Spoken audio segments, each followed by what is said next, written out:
Good evening. I'm down on the boat for the first time since our race. It's the first race we've done since the boat's been back in the water.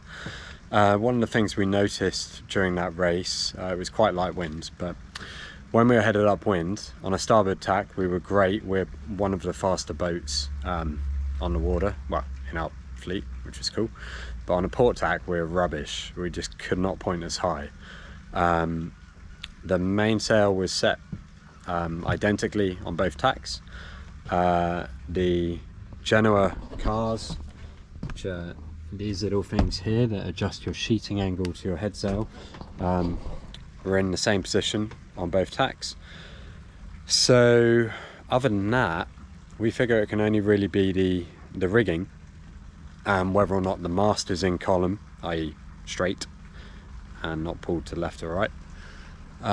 So what I'm doing at the moment is just having a look at that.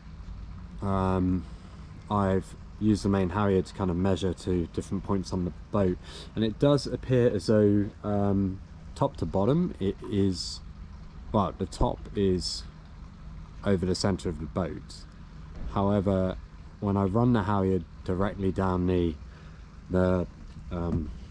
groove for the mainsail, which runs up the mast, that it appears, I wonder how obvious this will be in video, it's not that obvious in real life at all, that the where the spreaders are, it actually pulls slightly to the port side, so it's bowed out slightly. I'm not familiar enough with rigging to know whether or not that would have given us an advantage on starboard tack in light winds. But what I'm doing at the moment is just playing around with the tension of the lowers, trying to balance that out. There is there's quite a discrepancy in the tension between the forward lowers. So basically on my boat you have got the following setup. It's a masthead rig, which means the forestay goes all the way to the top of the mast. There is a backstay that stops the mast falling forward. There are cap shrouds, which are the outer wires here, which attach to the spreaders,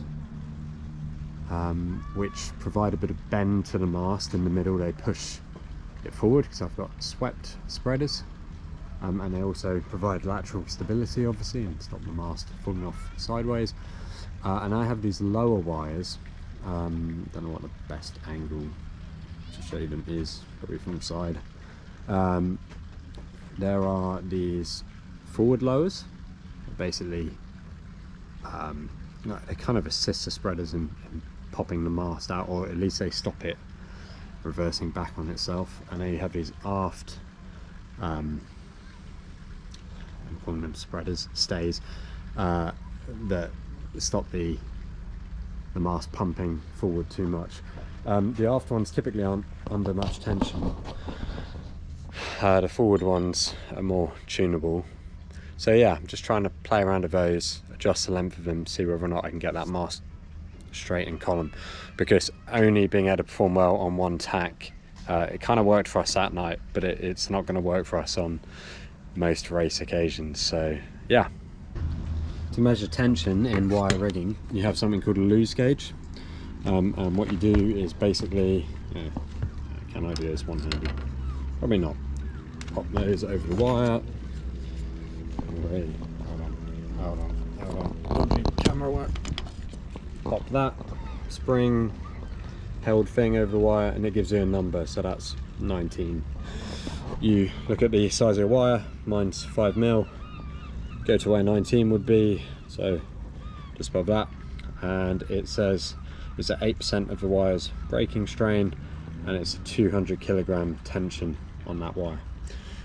So you can use that to basically balance the rig, get your cap shrouds in an approximately good starting amount of tension. You can obviously adjust your backstay. Well, if you've got an adjustable backstay, we have, you can use the loose gauge to pre-measure various tensions and mark them in some way so that you can adjust them mid-race and you know what you're doing. So yeah, it's a loose gauge. One other thing to note is using these loose gauges. If you put them on the cap shrouds, it's not a case of balancing your cap shrouds by sticking them on one and going, okay, it's, I don't know, 600 kilos of force, and put it on the other one and go, oh, it's 600 as well, great, they're fine. Your mast can still be massively out of column because obviously they're connected at the top of the mast. So if you tension one, you're tensioning both because they're attached effectively. And so really you have to use other methods to work out whether your mast is in column. The typical ones I mentioned before is taking the halyard, taking it either down to the base of the cap shrouds or some other fixed point on the boat on the port and starboard side, and checking they're the same length.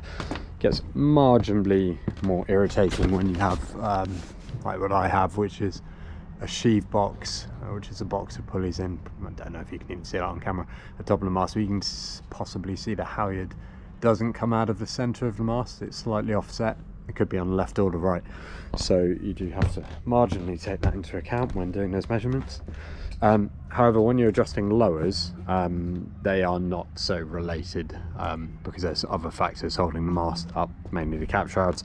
So for example, this one I've loosened right off, it reads about 5 on the loose gauge, whereas this forward lower is still reading up around 19 and got a lot more tension.